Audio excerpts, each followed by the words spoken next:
तो शुरू करते हैं आज के लिए राजस्थान शिक्षक पात्रता परीक्षा पेपर फर्स्ट के लिए यानी रीट पेपर फर्स्ट के लिए मैथ के पेडागोजी के इम्पोर्टेंट 10 क्वेश्चन। तो बगैर टाइम गंवाए सबसे पहला क्वेश्चन आज के लिए, नीचे दी गई कथनों में से कौन सा कथन गणित की विशेषता को सही नहीं दर्शाता। यानी कि जो गणित की विशेषता हैं उनमें से जो नीचे विशेषताएं दी गई हैं कौन सी विशेषता को नहीं दर्शाता। ए ऑप्शन है गणित विचारों का तार्किक विज्ञान है, ये बात बिल्कुल सही है, ये गणित की विशेषता है, यानी कि क्या है, विचारों का तार्किक विज्ञान है गणित। बी है गणित मनुष्य के मस्तिष्क में तर्क की आदत को बनाने का मार्ग, ये भी ठीक है, यानी गणित में क्या है, तार्किक काम अधिक किए जाते हैं, सोच विचार काम अधिक किया जाता है, तो जिससे एक मार्ग बनाने का ये कार्य करता है। बाकी अन्य जो सब्जेक्ट हैं उनके अपेक्षा गणित में अधिक तार्किक कार्य किए जाते हैं, इसलिए इसको तार्किक विचारों का तार्किक विज्ञान कहा गया है, तो ये भी सही है। सी है गणित अमूर्त विज्ञान नहीं है, ये बिल्कुल गलत होगा, यानी तार्किक और अमूर्त विज्ञान ये एक ही सिक्के के दो पहलू हैं, तार्किक और अमूर्त, तो इसमें दिया हुआ नहीं है, तो ये गलत हो गया, जबकि गणित अमूर्त विज्ञान है। डी ऑप्शन है गणित को संख्या एवं स्थान के विज्ञान के रूप में परिभाषित किया, ये भी ठीक है, ये भी गणित की एक विशेषता है, यानी गणित को क्या है, संख्या और एक स्थान के विज्ञान, यानी संख्या का विज्ञान या फिर कह सकते हैं एक स्थान का विज्ञान, ठीक है, तो इसके रूप में भी गणित को परिभाषित किया गया है। तो राइट आंसर है आपका, यानी कि जो विशेषता को नहीं दर्शाता वो ऑप्शन है आपका, गणित अमूर्त विज्ञान नहीं है। दूसरा क्वेश्चन है विद्यार्थियों द्वारा गणितीय समस्याओं के हल करने के दौरान की जाने वाली गतिविधियों की प्रकृति और विशेषताओं को जानने की प्रक्रिया को क्या कहा जाता है। यानी कि विद्यार्थी जो है गणित की समस्याओं को हल करते समय, यानी जो समस्याएं हैं गणित की उनको विद्यार्थी क्या कर रहे हैं, उनको सॉल्व कर रहे हैं, हल कर रहे हैं, तो उसी समय क्या होता है कि गलती हो जाती है विद्यार्थियों से। तो अब उस जो गलती हुई है उस गलती की प्रकृति को समझना है कि वो गलती किस प्रकृति की है, वो किस तरह की गलती है, नियम से संबंधित है या संख्या से संबंधित है या फिर अपने तार्किक रूप से संबंधित गलती है, यानी किस तरीके की गलती है, उसकी प्रकृति को समझना है और फिर उसकी विशेषताओं को जानना है कि ऐसी गलतियाँ क्यों होती हैं, ठीक है, उनकी विशेषताओं को जानना है और उसके बाद ही क्या है प्रक्रिया को, तो इस तरीके की जो प्रक्रिया है उसको विशेषताओं को जानना और प्रकृति को समझना, तो वो क्या कहलाती है। ए गणित में विषय वस्तु विश्लेषण, बी गणित में त्रुटि विश्लेषण, सी है गणित में विषय वस्तु संश्लेषण और डी है गणित में त्रुटि संश्लेषण। तो आपका राइट आंसर होगा यानी कि बी गणित में त्रुटि संश्लेषण, उसको क्या कहते हैं, गणित में गलतियों का संश्लेषण करना उसको कहा जाता है। अगला क्वेश्चन आप देखते हैं यहाँ पे, अगला क्वेश्चन है आपका क्वेश्चन नंबर 3, निम्नलिखित में से कौन सी विधि विद्यार्थियों में गणित संबंधी कमजोरी जानने की अच्छी विधि नहीं है। तो यहाँ पे जो गणित की जो कमजोरियाँ हैं उनको जानने के लिए जो विधियों का उपयोग किया जाता है उनमें से कौन सी विधि नहीं है, अच्छी नहीं है, यानी कि कौन सी कमजोर विधि है। तो ए ऑप्शन है विद्यार्थियों को कक्षा के अंदर में बाहर प्रश्न करना, ये तो बिल्कुल ठीक है, जब विद्यार्थियों से हम प्रश्न करेंगे तो उनके क्या है, विद्यार्थियों के गणित संबंधी जो कमजोरी है उनको जब प्रश्न करेंगे विद्यार्थियों से, वो तो विद्यार्थियों के अंदर की जो कमजोरी है गणित की वो निकल कर सामने आएगी। मौखिक कार्य, यानी कि अगर मौखिक रूप से किसी कार्य को हम करेंगे तो भी हमें विद्यार्थियों की कमजोरी, गणित की कमजोरियों को जो है पता चलेगा अच्छे से। सी ऑप्शन है विद्यार्थियों की उत्तर पुस्तिकाओं का विश्लेषण करना, ये भी ठीक है, यानी उत्तर पुस्तिका जो विद्यार्थियों की है उसमें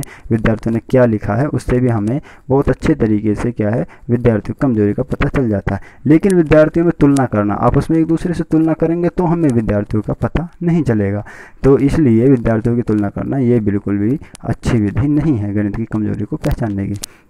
चौथा क्वेश्चन है आपका, नए प्रकरण के प्रति विद्यार्थियों का ध्यान आकर्षित करने के लिए अध्यापक द्वारा कक्षा कक्ष में प्रस्तुत की जाने वाली परिस्थितियों को क्या कहा जाता है। यानी कोई नया प्रकरण है और विद्यार्थियों को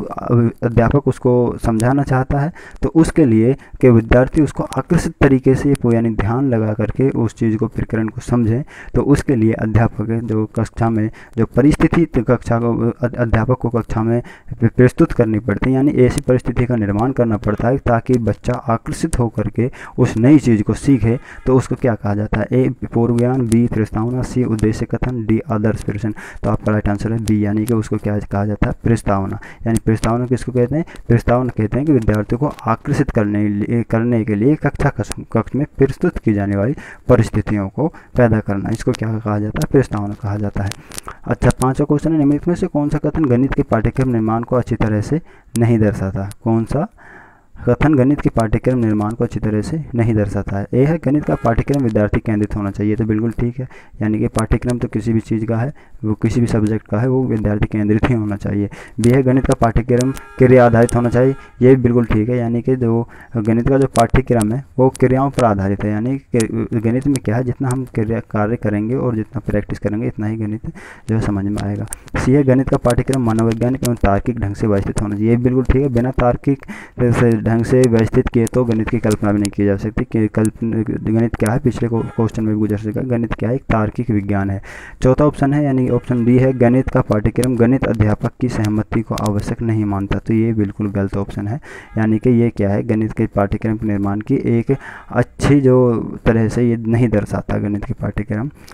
गणित अध्यापक की सहमति को आवश्यक नहीं मानता, ये ऑप्शन इसका राइट आंसर है। तो 6 क्वेश्चन देखते हैं। छठा, निम्नलिखित में से कौन सा कथन गणित की प्रकृति को नहीं दर्शाता है। यहाँ पे पूछा गणित की प्रकृति को नहीं दर्शाता है, वहाँ पे विशेषता पूछी थी पिछले क्वेश्चन में, यहाँ पे पूछा गणित की प्रकृति को। तो ए ऑप्शन है गणित की अपनी भाषा होती है, इसके माध्यम से सूत्र प्रत्यय सिद्धांत का प्रतिपादन किया जाता है, ये बिल्कुल ठीक है, गणित की एक अपनी भाषा होता है, ये बिल्कुल आप समझ लो कि गणित की एक अपनी अलग भाषा होती है जिसके माध्यम से सूत्र प्रत्यय सिद्धांत का प्रतिपादन किया जाता है। बी ऑप्शन है गणित में अमूर्त प्रत्ययों की व्याख्या का अवसर होता है, यानी ये बिल्कुल ठीक है, यानी अमूर्त प्रत्ययों का जब प्रयोग किया जाता है तो उसमें उस प्रयोग के आधार पर हम उनकी व्याख्या भी कर सकते हैं। सी ऑप्शन आपको गणित में सामान्यीकरण का क्षेत्र संकुचित होता है, ये बिल्कुल गलत है, यानी सामान्यीकरण का जो क्षेत्र होता है वो संकुचित नहीं होता, वो बिल्कुल विस्तारित होता है, वो बहुत बड़ा क्षेत्र होता है, हम उसको अनेक तरीके से क्वेश्चन को हम सामान्य तरीके से सामान्यीकरण यानी उसको आसान बना सकते हैं। डी ऑप्शन है संख्या स्थान मापन आदि गणित का आधार हैं, तो ये आपका राइट आंसर होगा यहाँ पे सी, गणित में सामान्यीकरण का क्षेत्र संकुचित होता है, ये बिल्कुल गलत है, ये क्या है, गणित की प्रकृति को नहीं दर्शाता। 7वां क्वेश्चन देखते हैं यहाँ पे, गणित की उन्नति तथा वृद्धि देश की संपन्नता से संबंधित है, यह कथन गणित के कौन से मूल्य को प्रदर्शित करता है, यानी यहाँ पे गणित का मूल्य बताना है, मूल्य कौन सा बताना, वो मूल्य बताना है जिससे देश की संपन्नता से संबंधित और गणित की उन्नति से संबंधित जो मूल्य है उस मूल्य को बताना है। ए है गणित का सामाजिक मूल्य, बी है गणित का नैतिक मूल्य, सी है गणित के कलात्मक मूल्य और डी है गणित के अनुशासनात्मक मूल्य। तो आपका राइट आंसर है गणित ए, यानी गणित का सामाजिक मूल्य। गणित के सामाजिक मूल्य के अंतर्गत क्या है, इससे क्या है, गणित की उन्नति भी होती है और इसमें क्या है, देश की संपन्नता से संबंधित भी ये मूल्य है, यानी गणित का जो सामाजिक मूल्य है उससे गणित की उन्नति होती है। 8वां क्वेश्चन है, एक ऐसी योजना जो यह जानने का प्रयास करती है कि विद्यार्थी कितना समझे, यानी एक योजना है जिससे क्या जाना जाता है कि विद्यार्थी कितना समझे, किसी भी चीज़ को हम अध्यापक समझाता है उसको कितना समझ में आए विद्यार्थियों को, और इस आधार पर यह तय किया जा सके कि प्रत्येक की व्यक्तिगत अथवा वर्ग की आवश्यकता के अनुसार, यानी कि जो विद्यार्थी जो समझे हैं फिर उसी के आधार पर यह तय करना है कि बच्चे की व्यक्तिगत यानी पर्सनल और जो इकट्ठे यानी एक ग्रुप में जो बच्चे की आवश्यकता है उसी के अनुसार, यानी एक बच्चे की व्यक्तिगत आवश्यकता क्या है और ग्रुप में बच्चों की आवश्यकता क्या है उसी के आधार पर भविष्य के लिए शिक्षण तय किया जाता है। तो इस तरीके की जो योजना है उसको क्या कहा जाता है, ठीक है, इस तरह की योजना आकलन को क्या कहा जाता है। ए है योगात्मक आकलन, बी है सूचनात्मक आकलन, सी है निदानात्मक आकलन और डी है आपका परीक्षण। तो आपका राइट आंसर है सी, यानी इस तरीके का आकलन को निदानात्मक आकलन कहा जाता है। यानी निदानात्मक आकलन में क्या किया जाता है, इसमें क्या है, इसमें बच्चे की योजना में जानने का यह प्रयास किया जाता है कि विद्यार्थी कितना समझे, किसी भी चीज़ को कितना समझे, इस ठीक है,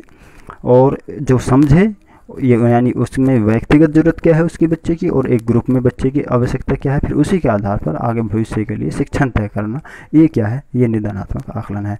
9वां क्वेश्चन है, निम्नलिखित में से कौन सा अनौपचारिक आकलन की विशेषता को नहीं दर्शाता, यानी आकलन दो तरीके से होते हैं, औपचारिक और अनौपचारिक। तो अनौपचारिक की जो विशेषता है उसको कौन सा आकलन नहीं दर्शाता, ए विद्यार्थी अपनी उत्तर पुस्तिकाओं में जैसा कार्य कर रहे हैं उस तरफ देखना, यानी विद्यार्थी अपनी उत्तर पुस्तिकाओं में क्या कार्य कर रहे हैं अध्यापक उसको विद्यार्थियों के बगैर पते देख रहा है, तो ये क्या हो गया, अनौपचारिक आकलन हो गया। बी विद्यार्थी जब अन्य विद्यार्थियों को समझाने या जो चर्चा में व्यस्त हों उनको सुनना, अब विद्यार्थी क्या व्यस्त है दूसरे बच्चों को समझाने या फिर उनसे अपने किसी समस्या के बारे में डिस्कस करने में विद्यार्थी व्यस्त है, जबकि अध्यापक उसको क्या उनकी उन बातों को सुन रहा है, तो ये भी क्या हो गया, अनौपचारिक आकलन हो गया। तीसरा है सी ऑप्शन, अध्यापक द्वारा पूछे गए प्रश्नों पर दिए जाने वाले उत्तरों को मॉनिटर करना, यानी अध्यापक ने एक बच्चे के लिए प्रश्न दिए, अब अध्यापक जो प्रश्न दिए बच्चा उनको कर करके लाया, उनके आंसर लाया, उनके उत्तर लिख करके लाया, अब अध्यापक उनको चेक करता है, उनके आधार पर बच्चा क्या है उनका आकलन करता है, तो ये भी एक अनौपचारिक आकलन हो गया। जबकि डी ऑप्शन जो है विद्यार्थियों की उत्तर पुस्तिकाओं को जांच कर अंक ग्रेडिंग पर, यानी बच्चों को अंक देना, ग्रेड देना उनको, ये अनौपचारिक आकलन का विशेषता नहीं है। 10वां क्वेश्चन है आपका फाइनल आज के लिए लास्ट, सभी अध्यापकों को शुद्ध गणितीय शब्दावली के उपयोग हेतु प्रोत्साहित किया जाता है। यहाँ पे शब्दावली की बात हो रही है, तो इसमें क्या है, सबसे पहले अध्यापक को ये क्या है, प्रोत्साहित किया जाता है कि वो गणित में शुद्ध शब्दावली का प्रयोग करे। ठीक है, शुद्ध शब्दावली का प्रयोग करे गणित में, और विद्यार्थियों के मध्य शुद्ध शब्दावली उपयोग हेतु बढ़ावा देती है। इससे क्या है, जब शिक्षक जब शुद्ध शब्दावली का प्रयोग करेगा तो ये विद्यार्थियों के बीच में भी क्या है, ये उसको उस शुद्ध शब्दावली का उपयोग करने में मदद करेगी। यानी जब सीधे सीधे समझे तो जब अध्यापक शुद्ध भाषा का प्रयोग करेगा कक्षा में, तो विद्यार्थी भी शुद्ध भाषा का प्रयोग करेंगे कक्षा में, यानी कि सीधा सीधा मतलब ये है। तो इस शब्दावली को किस